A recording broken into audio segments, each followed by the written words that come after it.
You are listening to This is Oklahoma, hosted by Mike Hearn, telling stories of Oklahomans and those that have made it their home. What's up, guys? Welcome back to another episode of This is Oklahoma podcast. Mike Hearn here, your host, back with another episode. Excited to share this episode with you today. But before we do, I've got to thank our sponsors. First of all, the Oklahoma Hall of Fame. They've been a huge part of this podcast for the last few years. So the Oklahoma Hall of Fame have been sharing Oklahoma's story through its people since 1927. For more information on the Oklahoma Hall of Fame, go to www.oklahomahof.com. And for daily updates, go to oklahomahof on Instagram and give them a follow. Our other sponsor today is the Choctaw Nation. Now, the Choctaw Nation have sponsored pretty much everything in Oklahoma. They're a huge supporter of Oklahoma, and it's an honor to have their name and their brand supporting this podcast. A huge shout out to Governor Anatoby for supporting this podcast. It really means a lot. Our third sponsor is Diffie Ford Lincoln down in El Reno. Now, this one makes me so happy because these guys are great friends of mine, play a lot of golf together. I've bought my cars from them, do most of my oil changes down there, have a cup of coffee, hang out down in El Reno. It's a good spot to go. And not only are they great friends, but they provide a great service. So for over 60 years, third generation family owned Oklahoma business down in El Reno. They're also in Bethany as well. So people in the Bethany area know the Diffies really well. But if you're looking for anything new, used, Ford, Lincoln, or whatever, I'm sure they could find anything you want. Check them out, diffieford.net, and then on Instagram at diffiefordlincoln. This episode is presented by the Choctaw Nation. The Choctaw people have a rich history and a bright future. At the Choctaw Cultural Center, you can take part in a story 14,000 years in the making. Stroll through our immersive exhibits portraying Choctaw life from the moment our ancestors emerged from the Nani Weha in Mississippian homelands to the Trail of Tears, where we lost so many loved ones, and finally to the modern-day tribe making a positive impact on local communities throughout southeastern Oklahoma. Try your hand at our social dancing and stickball and learn more about our vibrant culture through demonstrations, workshops, and classes. The kids will have a blast in our Luxie Activity Center. The Choctaw Cultural Center is more than a museum. It's a living, breathing experience. Visit choctawculturalcenter.com to plan your visit. This episode is brought to you by Hope is Alive. Hope is Alive exists to radically change the lives of drug addicts, alcoholics, and those who love them. Join us on August 11th at the National Cowboy and Western Heritage Museum for a celebration of hope featuring guest speaker Tim Tebow and musical artist Ben Fuller. Find out more and get your tickets at HIA10.com. What's up, guys? Welcome back to another episode of This is Oklahoma. Mike Hearn here, host, back with another episode down in Durant, Oklahoma today. Again, I love coming down here. It's actually a really nice scenic drive coming down here. A lot of people probably drive from Oklahoma City and think it's 2.5 hours. Why am I going down there? Well, you might enjoy it. You should come down more. Right across the street from the casino, obviously. Great restaurants. Come down, see a show. I think New Kids on the Block are playing soon, maybe? Anyway, saw a giant poster, had a coffee before I came over for my interview today with Mr. Scott Wesley, who is the Senior Director of the Choctaw Cultural Center. Scott, thanks so much for welcoming me down today. Excited to do a couple of podcasts down here today and see what you guys have going on. Obviously, you've got a busy summer. You've had a busy summer. We're right in the middle of it. You have the anniversary coming up. We've just been talking a little bit pre-podcast about the studio you guys are building and how you kind of capture elder stories and how people come in and tell their stories and how valuable that is.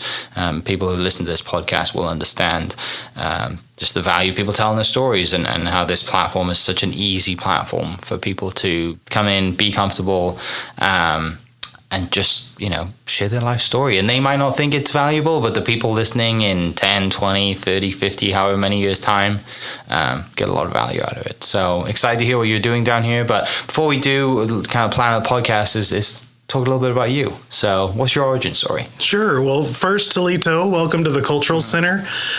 We are very proud of this facility and all that it stands for. We're looking at the idea of establishing our vision of creating an immersive experience where we just try and focus on all the different senses that people can experience. And so some of those also deal with audio, such as this podcast, looking at the idea of getting to hear some of those stories from the past. And so that's where we were actually talking about the different elder stories. We're working on creating a sound studio here at the facility so that we can continue our efforts and record more elder stories or Choctaw stories so that we can preserve those into the future. One of my passions that is actually carried over from one of my previous positions over over at the Choctaw Foundation. But a little bit about me is one of those things where I have to actually go back a couple generations. My grandfather was a full-blood Choctaw who went to a boarding school by the name of Choctaw. As he was growing up, he was a native speaker, and all of that was kind of changed for him while he was at Choctaw. Spoke English after he left there, ended up leaving Oklahoma, going over to California. That's actually where my dad was born. And eventually, after he really became close to his faith, he wanted to become a minister. I moved back here to Oklahoma and raised his kids in the church. But, I mean, no real education for him. Whenever he raised up his children, it wasn't a focus on Native traditions, anything like that. In fact, his thoughts were, I'm not going to raise my kids to be Choctaw, nor would he pass on those traditions, because in his mind at that time, it wasn't worth subjecting his kids to that. And so my dad was raised basically not knowing much of his Choctaw heritage, if anything. And so in turn, that means that whenever we were raised, we knew almost even less. Being a quarter blood Choctaw, it's one of those that, you know, there's always that connection that's there. You know that you're Choctaw, especially here in Oklahoma, but whenever you don't know the traditions, you don't know the traditions. And so growing up, you know, we were exposed to different aspects of it, especially here in Durant with the headquarters being just right around the corner. But as we went through K through 12, we had some experiences with the Choctaw Nation, not just a ton, but it was whenever I got into college that I started getting to experience it a little bit more. To give a full image of my life, whenever I first went to college, I was planning on becoming a history teacher, excited about going into Southeastern Oklahoma State University. But I'll admit, whenever I first got there, I got to a point where it wasn't quite as exciting as I thought it would be. And I ended up kind of getting down about the idea of going to school and eventually just stopped going. Nobody told me about the withdrawal process. So while I was being paid to go to school through scholarships, I ended up failing 3 of my classes and I got a D in 1. I ended up with a 2.51 GPA and ended up failing out of college and trying to figure out what in the world do I go from here. Well, one of my teachers from high school took a little bit of compassion on me. She knew that I had an affinity towards multimedia technologies, and so brought me in to try and help teach some of our students during some of our broadcasts there, and then encouraged me strongly go to OSUIT, Oklahoma State University Institute of Technology. It was Okmulgee back then. And so took that leap of faith, went toward the campus, and this is the point in time where I have to say that to tell my story, I have to say that God had his fingers all over my story, because there's no way that this happens without him. But in the program that I was signing up into, Multimedia Technologies, that program had already filled up all of its seats. Well, whenever I went and toured, I didn't realize I was being interviewed at the time. His name was Dennis Crouch, actually took me over to admissions and said I'd like to expand my seats by 1 and let him in. I had no idea whenever I was touring that I was going to be signing up for school that day, but I put down a down payment and got ready to go to school with a 2.51 GPA. And so I went from having to be basically paid to go to school to having to pay for school. And it changes my respect level. So for 2 semesters, I paid basically through loans, those different pieces. But then God also started providing. And there was a program here at the Choctaw Nation that actually allowed me to go to a vocational school that would actually help me. It's called vocational development, help me pay for my time at OSUIT. And that was the point in time where my perception towards the Choctaw Nation really started changing versus it just being, what can they give me, to how they almost saved me. And so it was a blessing at that point in time to kind of continue on throughout my journey. And in multimedia technologies, we ended up getting exposed to video, web design, traditional designs, graphic design, and even 3D designs was kind of being introduced there. I was blessed to have won a couple of awards in my 3D design work, and I actually got about 1 interview away from getting to intern over at Pixar through that particular area. But that wasn't God's plan. After I wasn't able to intern over in that group, he brought me back to the Choctaw Nation. I got to work with a group called Career Development, and I got to redesign a lot of their things back in the late 2000s, before 2010. And I gained a lot of networking connections, a lot of really good friends, truthfully, by the time that time was over. I graduated.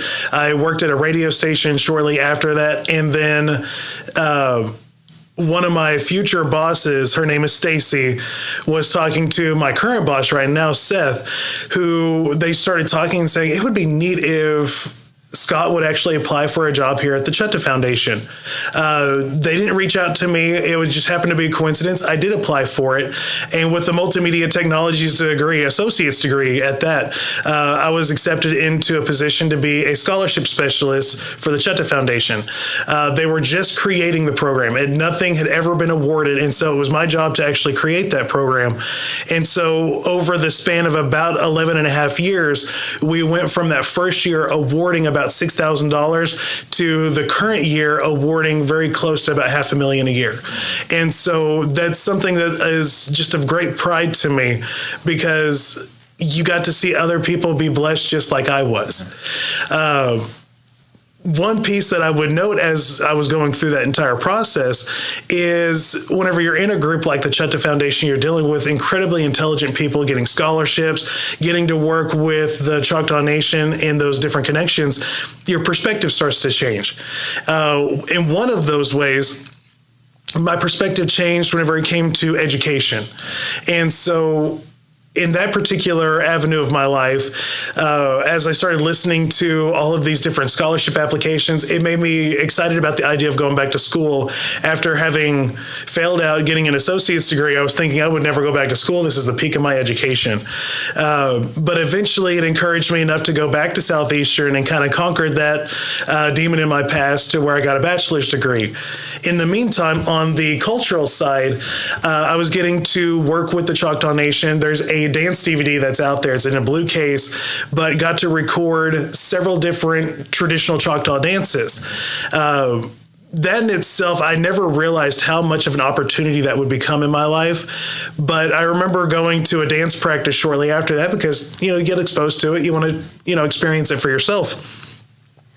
Well, I remember the chanter at that point in time was trying to remember how one of the dances went. Well, after you edit these things, anybody that works in editing knows that you hear things over and over and over.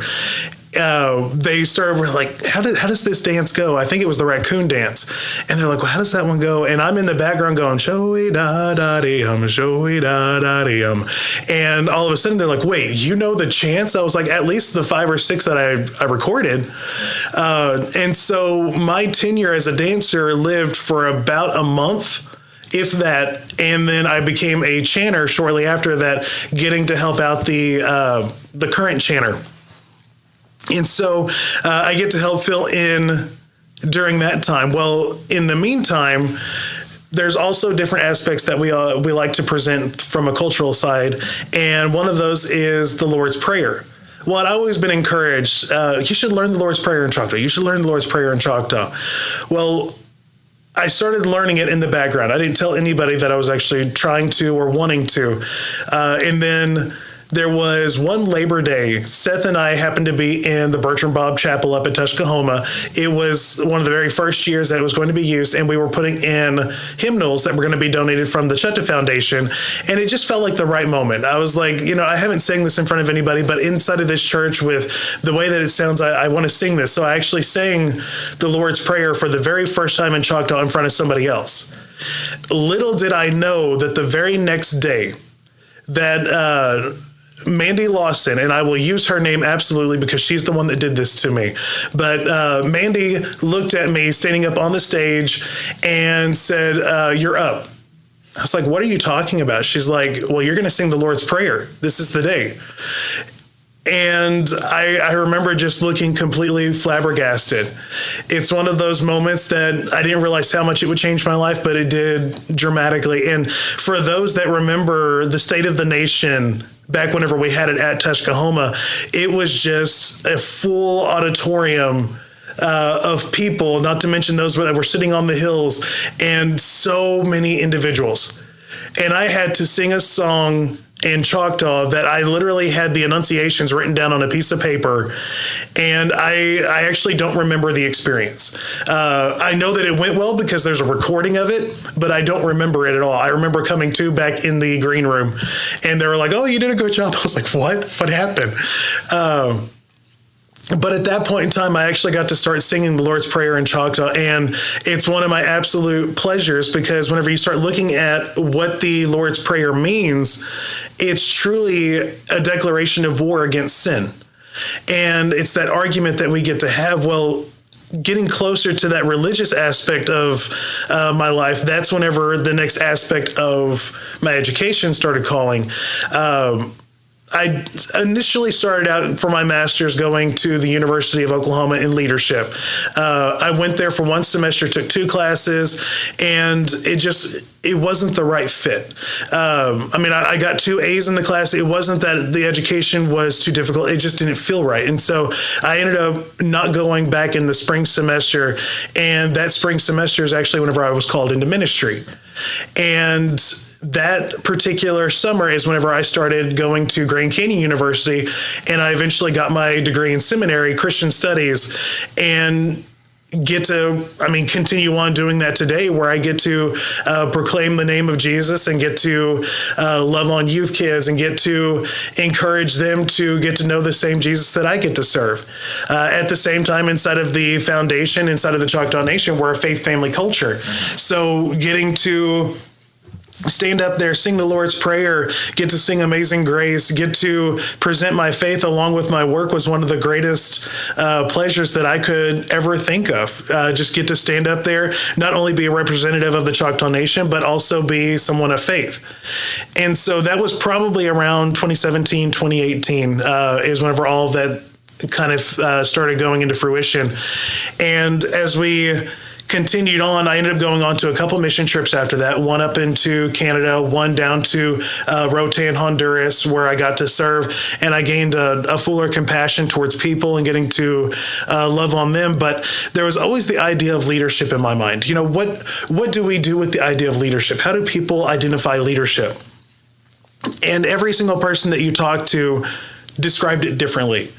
And to me, that felt like it had to have been unnormal. Like there should be a constant idea of what leadership is with some different thoughts of this is how I approach it. Well, as 2020 kind of came around, all of a sudden we're all sent home. What do we do with our times? Yes, we're working from home. This is great, but we've got excessive amount of time. And so at that point in time is whenever I started kind of looking around on the internet, and I came across a program at Liberty University called a Doctorate of Strategic Leadership. And started going down that path. And this last May is actually whenever I graduated with my doctorate in strategic leadership. Back in February is whenever I was encouraged to apply for this position as senior director over the Cultural Center. And so ended up receiving this position starting in March, graduated in May.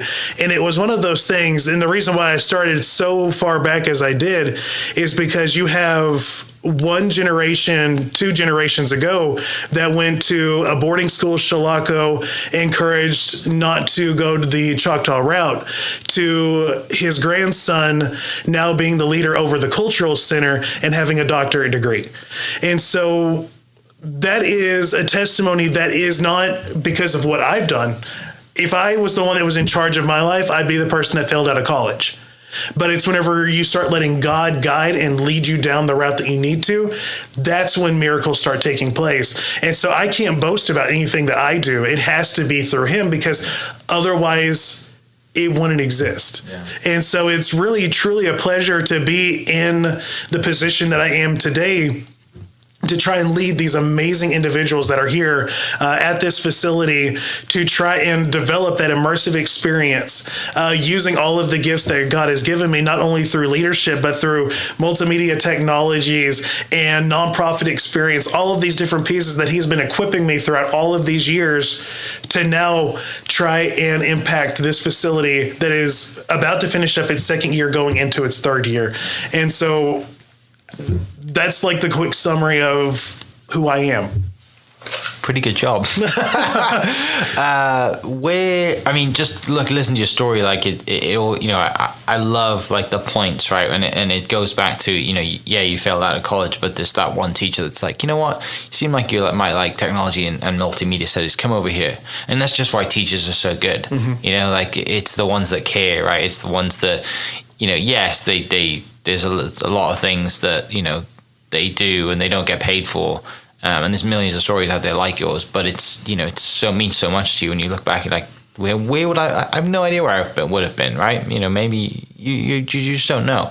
And it's great, to point out that like, that's just the impact that teachers have. And shout out to all the teachers out there for doing, saving kids and saving guys, girls, whoever it is like that. And just, like I said, you have a doctorate degree now, which is incredible. In particular, that teacher, her name is Dawn Hicks, and it was one of my pleasures that whenever I was actually starting to look towards moving in my education, she actually came to me and was saying, what is this career development group like? That group that, brought me in for that internship. Dawn still works inside of that group today. Awesome. Shortly after I got to talk to her about that, she applied for that position, is still working with career development today. Yeah. So it's one of those things where it's such a blessing to be touched by teachers, but then whenever you can give back to those same individuals, it changes life. Right. And then you get to pass it on to others. It truly is just a blessing to be that faith family culture. Right. Family being, extended as well to your coworkers, to all those that make an impact in your life. Yeah. Two things that stood out as well. You have a love for history, and seems like you can really sing. So where do those two things come from? So history is one of those things. I had a teacher back in middle school. Her name was Mrs. Britton, and it was one of those that she would just bring history to life. It was so fascinating the way that she would describe it. Your mind would almost just gloss over, and you would almost picture the way that she would describe these different things. And that always stuck with me because I love getting to hear audio and visual. That's just one of my favorite things. And little did I realize that the idea of having a love for history would lead so much into like multimedia technologies and those different connections that way. But truly, I think that those two in my life are connected, multimedia technologies and history, because while history in itself is great, I'm not teaching it, but I get to capture it. Right. And that is such an incredible opportunity to have within my position. From a singing standpoint, that very much goes back to my father. My dad and his two brothers, they all three would sing very often along with their mom and dad. They're the type that can't read a lick of music, but can play a piano completely by ear, guitar, bass, whatever it might be. Give them about 5 seconds and they just start playing a song because that's just what they grew up doing. Yeah. And so that while I have nowhere close to the talent that he does, that's where my love for it came from. Yeah, I wish I could do that. I can't read music either, but I also can't pick up an instrument. And it's, it's one of the things I'm sure I'll regret it if I don't figure it out at some point, pick up a guitar, pick up a set of drums or whatever. But I think instruments and song, it's such a cool thing to have, right? It's such a, it's skill that you have to master. But at the same time, it's, you can go play a sheet of music and practice that and perfect it, but at the same time, the uniqueness and the just freeing sense of, I'm going to just riff for a little bit, right? I'm just going to sing a little bit and just however I hear it, that's how I'm going to sing it. And, that kind of leads into, like I said, you doing Choctaw Lord's Prayer and just that moment. And I'm a golfer, right? So I came here to play golf in college, and I've had one moment where you're just like, I know that happened. I can't remember a thing that I can't remember in the moment, but you just have that tingling sense of feeling. You're like, I know that went really well, but I'm trying to remember it. I'm trying to go through the motions, right? And you're like, because it's such an out of body experience, and it's hard experience to try and tell people. Like, what do you mean you don't remember it? Like, you're there. It's on video. You know what I mean? But it's so cool to have those moments, and especially to have those moments in front of a lot of people as well. So yeah, that's super special. So third year anniversary is coming up, right? 2-year anniversary is coming up. Yes. About to go into the third year of the Cultural Center. Tell me a little bit about this place. It's a beautiful building. It's, it's very easy to get to. The driveway is really nice. Yes. You know, it's a cool spot, and just me walking in the door, you know, I can see. I'm like, this is a really nice spot. I'm excited to take a look around later. But tell me a little bit about this place for people listening that, you know, might be driving through, might be coming to stay at the casino or go to a show or just driving through Durant. Like, why, you know, tell me about this place and then obviously why they should stop and come in here. The Cultural Center, that's such a huge question because there's so many aspects to it.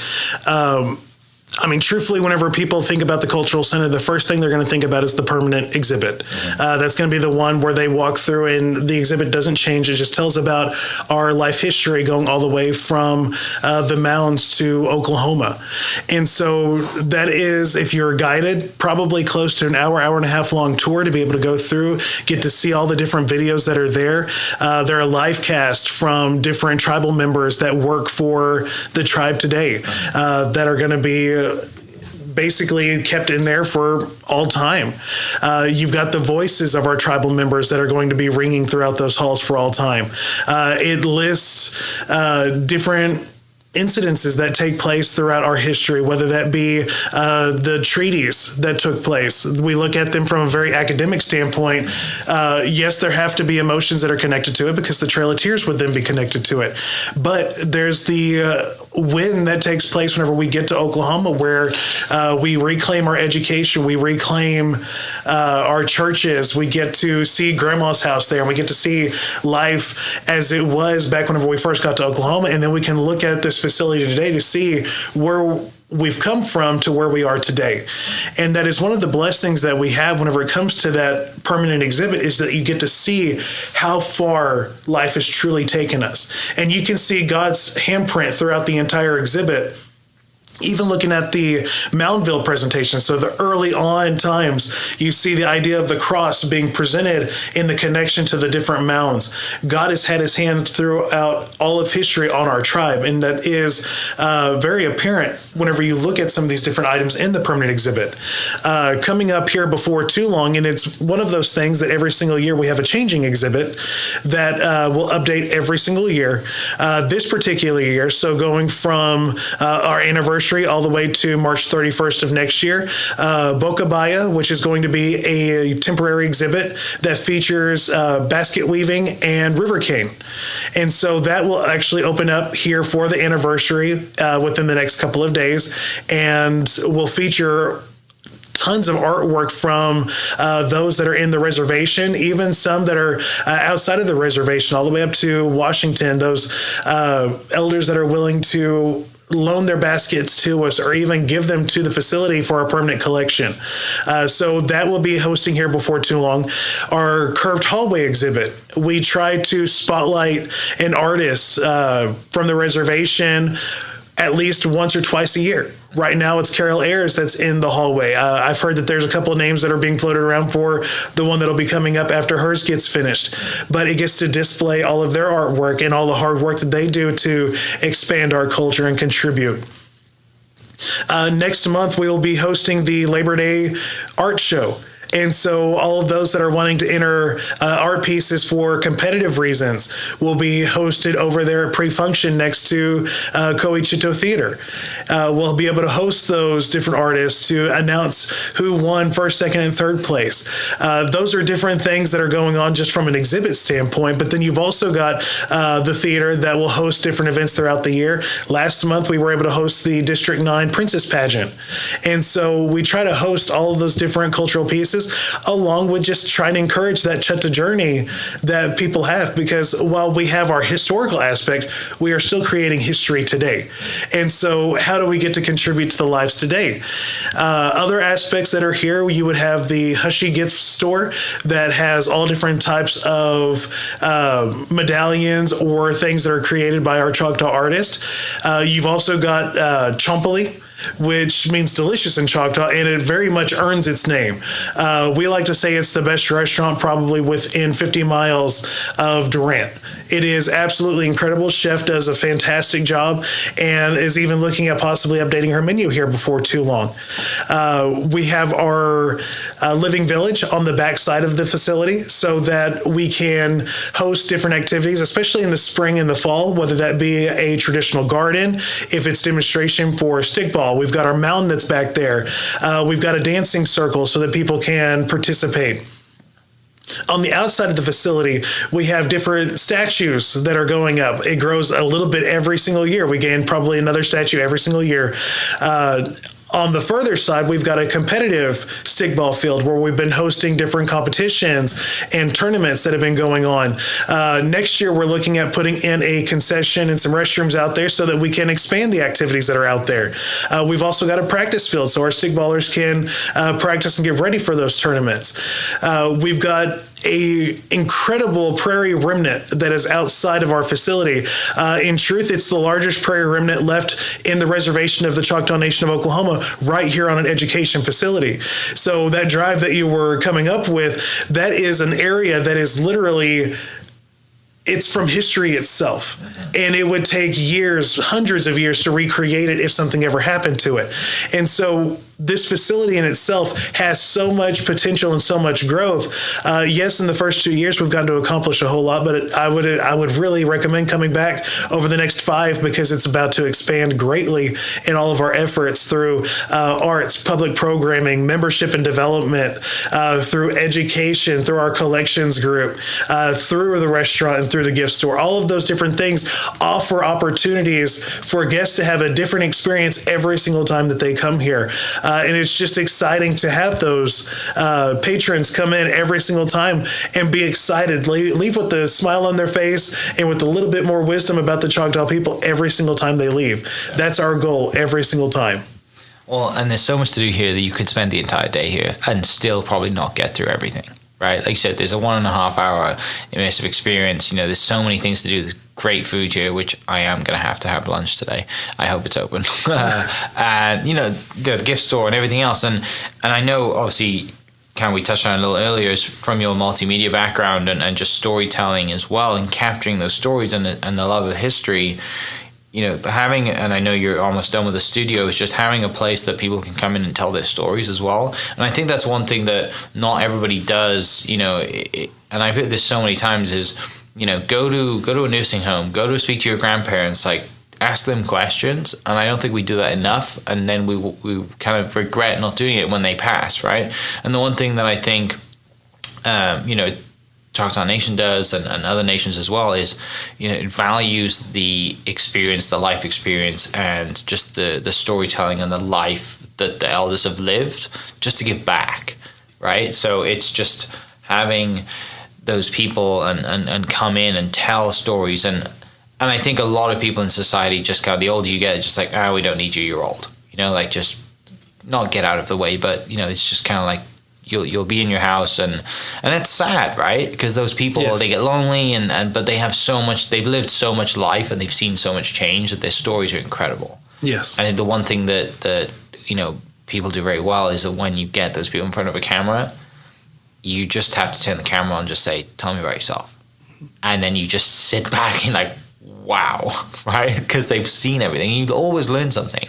So I'm interested to hear some of the stories that you've brought in with your elders, and the stories that they've told and the impacts that they have, and just the first 2 years of having, you know, your cultural center here. Absolutely. We've actually got an elder scheduled for tomorrow. She is about 95. Yeah. So you're talking about somebody that grew up their first 10 years of life during the Great Depression. Mm-hmm. Those are wealth of knowledge that truthfully we have no idea about except for through them. And getting to hear those different perspectives. There are so many different stories that I've gotten to hear throughout the years, which is truly a blessing for me. Some of them that stand out, one was a preacher for her church over in the reservation, and she actually told us about performing an exorcism one time.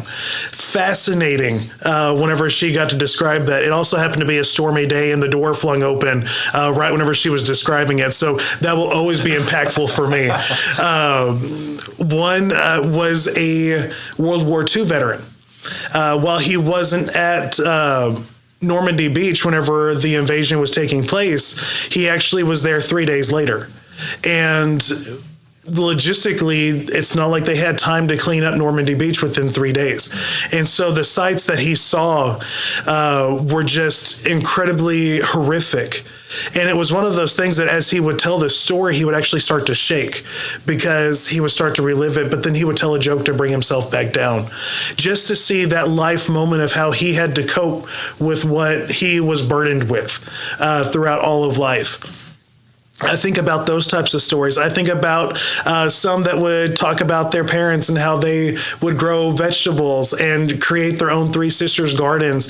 I think about those stories that happened over at Wheelock. One of the very first projects that we did almost 10 years ago recording was dealing with Wheelock alumni. And so they would actually tell about their stories at that boarding school and how that was impactful for them. I remember one of them talking about having two different shoes on whenever they were basically picked up and taken to Wheelock. And so they just had two different shoes on. That was just a memory they had. I mean, it's fascinating getting to hear all of these little stories. In fact, our tribal chaplain right now, Olin Williams, he will talk about whenever he was growing up, how much he related to Martin Luther King Jr., because, I mean, here he is talking about their plight, but at the same time, they're feeling very much similar feelings whenever it comes to this. And so we have probably close to 85 stories captured at this point in time. We're hoping that number is going to just explode whenever we have our facility here and try and connect. But it's not just elders. We tend to say elder story recording, but it's Choctaw stories too.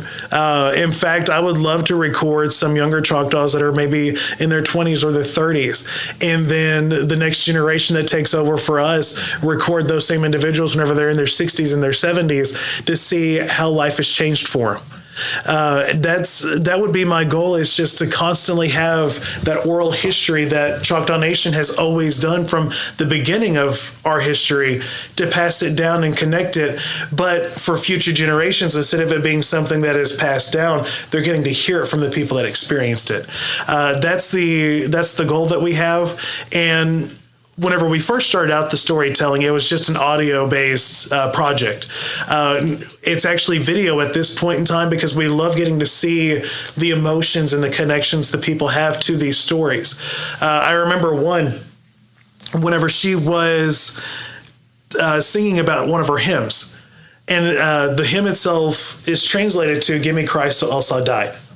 And it's one of those that is a very strong, beautiful hymn that the Choctaw Nation has. At the same time, you could feel the emotion that she was connected to it because that was her roots. That's how it was passed on to her.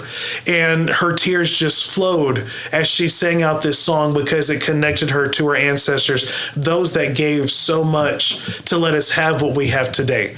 That's what the Elder Storytelling Project truly does for us, is that we get to carry on those pieces. And not only do we get to have it, but it can be expanded to the world so that they can see, this is the Choctaw Nation. This is how we have been. This is who we are. And this is the gift that God has given us to share. I absolutely love the Elder Storytelling Project. And it's one of those that as soon as that sound room is built, we're going to make it go crazy, because what better place to record stories than someone that might go through, get to see all these different pieces in the permanent exhibit, and get to then come back and talk about what their Choctaw story is. And a Choctaw story, it's one of those things that we ask on a scholarship application too, is what is your Choctaw story? It doesn't have to be a book report about the World War I code talkers. It doesn't have to be about one of the previous chiefs. I mean, it's great if you know all that information, but your Choctaw story is your story. You know, how have you contributed to this world? What has your Choctaw spirit done to make an impact? And that's what we want to know. That's the Choctaw journey today. And so that's what we try and encourage throughout not only our elders, but the younger individuals, is how do you take that Choctaw spirit and share it? How do you love on your neighbors through that spirit that's been passed on to you? That's what we really try and encourage. Yeah, I mean, I can see the passion in your voice. You know, like you said, you know, God had his hands on you without you knowing, and it kind of leads you to a spot where you're at now, and you look back and you think, how did I end up here? Right? Like, you never would have dreamed that you'd be, you know, even if it's not a dream, you just never would have thought. If I'd have said to you, hey, you're going to be executive director of the, you know, Choctaw Cultural Center, you'd be like, why would I do that? Right? You know, back in the day, and now you look where you are, and it's, you know, you have a master's, a doctorate, and you love what you do every day. Absolutely. Which is, you know, such a win. Like, yes. In the grand scheme of things, like looking at it and the impact that you can have. And yeah, fantastic. Thanks so much for having me. I really appreciate it. Thanks for hosting us down here. And I'm excited to take a look around. Absolutely. Have some fun. I mean, it's going to be wonderful. And please try out the delicious food. It's amazing. I need to do that. For people listening, the link is in the description for the Choctaw Cultural Center, and go check them out on social media as well. Great content coming out and storytelling. So that's where it's at. But people listening, we'll catch you next episode. Cheers. Hope you guys enjoyed that great episode. Thank you so much for listening. As always, huge shout out to our sponsors, the Oklahoma Hall of Fame, sharing Oklahoma story through its people since 1927. For more information on the Oklahoma Hall of Fame, go to www.oklahomahof.com and follow them on Instagram for daily updates at oklahomahof. Our other sponsor, the Chickasaw Nation, amazing sponsor. They do amazing things for the state, and they're always sponsoring something in Oklahoma. They're a huge supporter of Oklahoma, and without their support, we wouldn't be able to do what we do. And our third sponsor is Diffie Ford Lincoln down in El Reno. Now, this one makes me so happy because these guys are great friends of mine, play a lot of golf together. I've bought my cars from them, do most of my oil changes down there, have a cup of coffee, hang out down in El Reno. It's a good spot to go. And not only are they great friends, but they provide a great service. So for over 60 years, third generation family owned Oklahoma business down in El Reno. They're also in Bethany as well. So people in the Bethany area know the Diffies really well. But if you're looking for anything new, used, Ford, Lincoln, or whatever, I'm sure they could find anything you want. Check them out, diffieford.net, and then on Instagram at diffiefordlincoln. This episode is presented by the Choctaw Nation. The Choctaw people have a rich history and a bright future. At the Choctaw Cultural Center, you can take part in a story 14,000 years in the making. Stroll through our immersive exhibits portraying Choctaw life from the moment our ancestors emerged from the Nani Weha in Mississippian homelands to the Trail of Tears, where we lost so many loved ones, and finally to the modern-day tribe making a positive impact on local communities throughout southeastern Oklahoma. Try your hand at our social dancing and stickball and learn more about our vibrant culture through demonstrations, workshops, and classes. The kids will have a blast in our Luxie Activity Center. The Choctaw Cultural Center is more than a museum. It's a living, breathing experience. Visit ChoctawCulturalCenter.com to plan your visit. This episode is brought to you by Hope is Alive. Hope is Alive exists to radically change the lives of drug addicts, alcoholics, and those who love them. Join us on August 11th at the National Cowboy and Western Heritage Museum for a celebration of hope featuring guest speaker Tim Tebow and musical artist Ben Fuller. Find out more and get your tickets at HIA10.com. Thank you for listening. We are inspired by those around us and hope that you are too. Make sure you subscribe to this podcast on your favorite podcast platform and leave us a review so we can keep telling your stories. For more great Oklahoma content, follow This Is Oklahoma on Facebook and Instagram.